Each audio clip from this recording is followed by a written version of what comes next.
warahmatullahi wabarakatuh. Halo teman-teman. Perkenalkan, nama aku Dewi Mesroh, NPM 190108-2003. Di sini aku dan teman-teman aku bakal jelasin ke kalian semua mengenai filum Dipterocarpaceae. Di sini aku bakal jelasin mengenai genus Aniseptora. Genus Aniseptora merupakan salah satu genus dari filum Dipterocarpaceae. Aniseptora memiliki 10 spesies. Tanaman dari genus Aniseptora memiliki kayu yang keras. Klasifikasi dari Aniseptora: Kingdom Plantae, divisi Thraciophyta, class Magnoliopsida, ordo Teles, famili Dipterocarpaceae, genus Aniseptora, spesies Aniseptora costata Cort. Mesawa atau Aniseptora costata Cort merupakan tanaman yang dapat tumbuh di hutan tropis dataran rendah hingga tinggi 700 meter dari permukaan laut. Tanaman ini dapat tumbuh di tanah berpasir, tanah liat maupun berbatu kapur. Tanaman ini merupakan tanaman yang hampir punah. Pohon bersawa merupakan tanaman besar dan tinggi, batangnya yang tinggi, lurus, dan berbentuk silinder. Kulit batangnya berwarna kelabu kekuningan, kelabu kecoklatan, hingga coklat. Batangnya dapat mengeluarkan resin yang berwarna keputihan, hijau muda, hingga kekuningan. Tipe daun tunggal berseling, berbentuk lonjong atau jorong, simetris dengan ujung lancip, pendek, dan pangkal membulat. Pada bagian bawah daun berbulu berwarna kekuningan. Pada buahnya berkatup, bersatu membentuk tabung. Tanaman Aniseptora ini menghasilkan kayu berkualitas yang dapat digunakan sebagai furnitur, kayu lapis, konstruksi, dan papan kapal. Genus selanjutnya akan dijelaskan oleh kawan saya. Assalamualaikum warahmatullahi wabarakatuh. Nama saya Dwi Widya Putri, NPM 1901081008. Saya di sini sebagai pemateri kedua akan melanjutkan keanekaragaman famili, dan saya akan membahas tentang genus Dipterocarpus. Dipterocarpus adalah marga pepohonan penghasil kayu pertukangan yang berasal dari keluarga Dipterocarpa.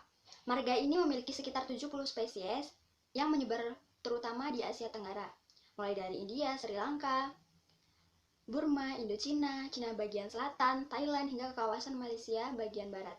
Di wilayah Malaysia, keruing tersebar di hutan-hutan semenanjung Malaya, Sumatera, Kalimantan, Filipina, Jawa, Bali, dan Sumbawa. Pada umumnya, kayu jenis Dipterocarpus ini mudah dan cepat menyerap zat pengawet seperti kreosot atau campuran pengawet dasar tembaga kromium arsen.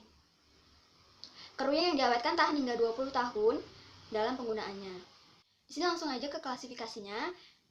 Itu kingdomnya Plantae, divisi Magnoliophyta, kelasnya Magnoliopsida, ordonya Malvaceae, familia Dipterocarpaceae, genusnya Dipterocarpus. Habitat pohon keruing ini hidup di hutan perawan atau primer di daerah beriklim basah. Jenis tumbuhan ini tumbuh pada ketinggian 1.500 meter di atas permukaan laut. Sedangkan di daerah beriklim kering dapat tumbuh pada ketinggian 100 meter. Sebagian besar jenisnya tumbuh tersebar, akan tetapi beberapa spesiesnya kerap ditemukan berkelompok atau pada habitat yang khas. Morfologinya, pohonnya berukuran sedang hingga tinggi besar, bahkan mampu tumbuh hingga ketinggian 65 meter. Batangnya lurus, berbentuk bulat gilik, dan gemangnya biasanya berukuran lebih dari 150 cm hingga 260 cm. Seperti gambar. Batang dan rantingnya mengeluarkan resin apabila dilukai. Resin itu seperti minyak atau getah ya. Lalu ranting pohonnya berambut kasar hingga halus.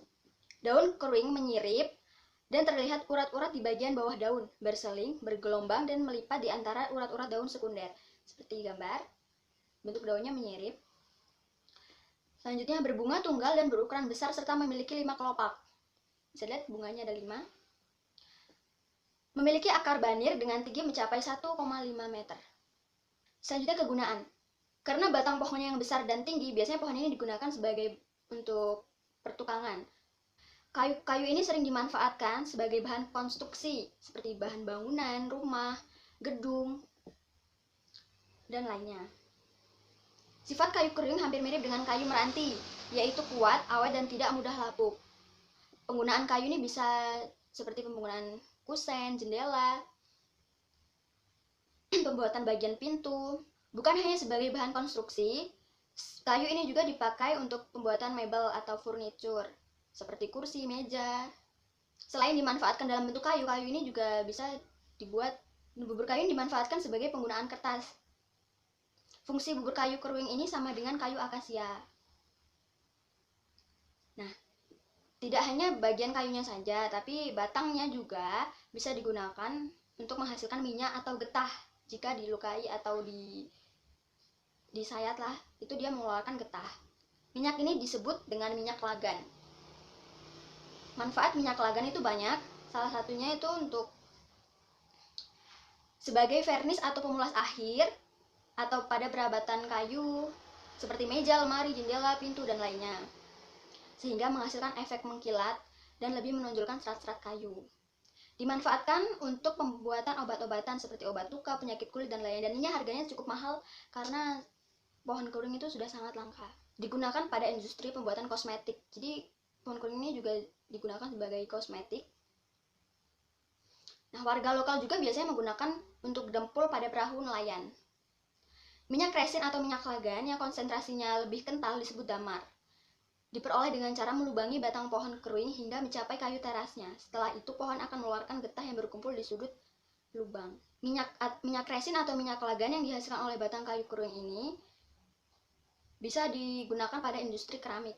Resin tersebut dimanfaatkan sebagai pewarna atau cat yang bisa digunakan untuk mewarnai keramik.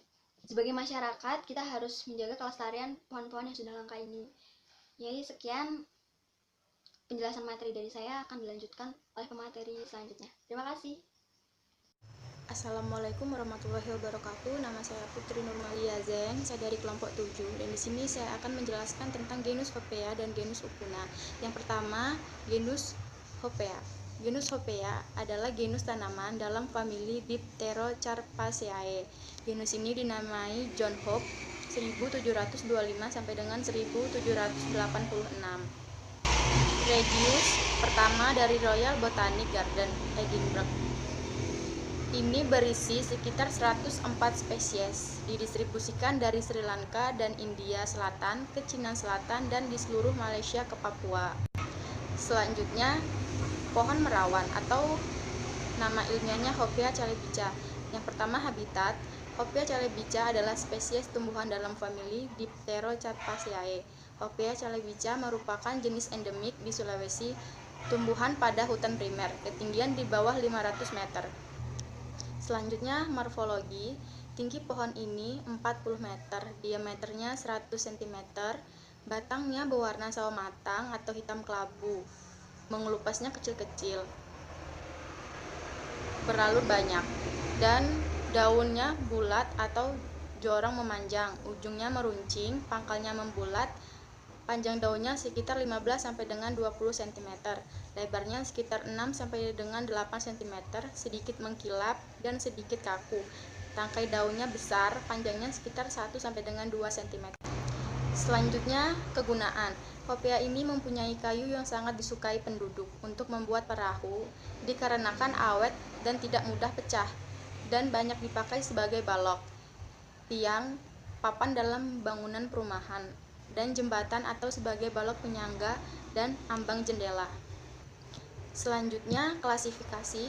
Kingdom Plantae, divisi Angiospermae, kelas Rosiadae, orde Malvales, famili Dipterocarpaceae, genus Hopea, spesies Hopea calebica. Nah, yang kedua yaitu genus Upuna. Upuna adalah genus tanaman monotipik yang mengandung spesies tunggal. Upuna bornensis. Genus Upuna hanya ditemukan di Kalimantan.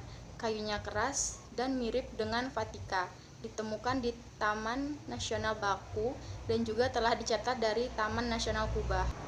Selanjutnya Upuna bornensis. Habitatnya, spesies ini sering ditemukan di hutan campuran dan hutan kesehatan Kalimantan. Spesies ini identik di Kalimantan. Yang kedua, morfologinya. Upuna bornensis adalah tanaman monotipik, artinya hanya ada satu spesies dalam genus ini. Upuna bornensis adalah pohon besar dengan berbani rendah. Kulitnya kecoklatan tua, halus bersisik dengan kulit bagian dalam tidak dilaminasi. Daun upuna adalah daun yang tipis dan biasanya agak membengkak. Selanjutnya kegunaan. Kayu upuna bornensis ini umumnya digunakan dalam konstruksi berat untuk pembuatan kapal dan sebagai kayu bangunan. Selanjutnya klasifikasi. Kingdom Plantae, divisi Angiospermae, kelas Eudicots, ordo Malvales, famili Dipterocarpaceae, genus Upuna, spesies Upuna bornensis. Nah, segitu yang bisa saya jelaskan. Kurang lebihnya saya mohon maaf. Saya akhiri. Wassalamualaikum warahmatullahi wabarakatuh. Perkenalkan, nama saya Firani Rika Saputri, NPM 1901081038. Baik, di sini saya akan menjelaskan tentang pohon meranti tembaga atau nama latinnya yaitu Sorea leprosula mix. Jadi klasifikasi dari pohon meranti tembaga yaitu dari Kingdom Plantae, divisi Magnoliophyta, kelas Magnoliopsida, ordo Thales, famili Dipterocarpaceae, genusnya Sorea, dan jenisnya yaitu Sorea leprosula mix. Jadi, meranti tembaga atau Sorea leprosula mix itu berasal dari semenanjung Malaysia, Borneo, dan Sumatera. Di hutan alam, pohon meranti tembaga dapat mencapai tinggi 60 meter. Untuk batangnya yaitu lurus dan silindris dengan diameter mencapai 100 cm dengan tinggi batang bebas cabang 30 meter. Tajuknya itu lebar, berbentuk payung dengan ciri berwarna coklat kekuning-kuningan seperti tembaga. Nah, jadi pohon tembaga yaitu gambarnya seperti ini ya, seperti di atas ini. Kemudian yang selanjutnya yaitu untuk daun tembaga, yaitu seperti ini. Nah, jadi daun tembaga itu daunnya lonjong sampai bulat telur. Panjangnya itu sekitar 8 sampai 14 cm dan untuk lebarnya 3,5 sampai 4,5 cm. Kemudian permukaan daun bagian bawah bersisik. Tangkai utama urat daun dikelilingi domatia terutama pada pohon muda, sedangkan urat daun tersier rapat seperti tangga. Dan untuk buah meranti tembaga yaitu seperti ini ya. Jadi buah dari meranti tembaga yaitu buahnya seperti kacang yang terbungkus sekelopak bunga yang membesar. Nah, kelopak ini berbulu jarang dengan 3 cuping memanjang sampai 10 cm dan melebar 2 cm berbentuk sendok. 2 cuping lainnya berukuran panjang 5,5 cm dan lebar 0,3 cm. Panjang benihnya yaitu 2 cm dengan diameter 1,3 cm. Bentuknya bulat telur, berbulu halus dan lancip di bagian ujungnya, serta mempunyai akar banir. Pohon Sorea ini menghasilkan kayu yang keras dengan kualitas tinggi. Kayu jenis ini biasanya dijadikan sebagai bahan dasar membuat meja, kursi, peti perhiasan, maupun aneka cenderamata lainnya. Hal ini menjadikan kayu jenis ini memiliki nilai jual yang ekonomis. Kemudian pohon Sorea juga memiliki fungsi ekologi, seperti biasanya dimanfaatkan oleh beberapa macam satwa seperti sebagai tempat bersarang burung-burung. Kemudian, sama seperti fungsi ekosistem flora lainnya, Sorea ini juga berfungsi untuk membantu mencegah terjadinya erosi. Demikian penjelasan dari saya. Nah, itulah tadi penjelasan dari saya dan kawan-kawan saya mengenai filum Dipterocarpaceae. Terima kasih buat kalian semua yang sudah mau menonton video ini. Saya akhiri. Wabillahi taufiq wal hidayah. Wassalamualaikum warahmatullahi wabarakatuh.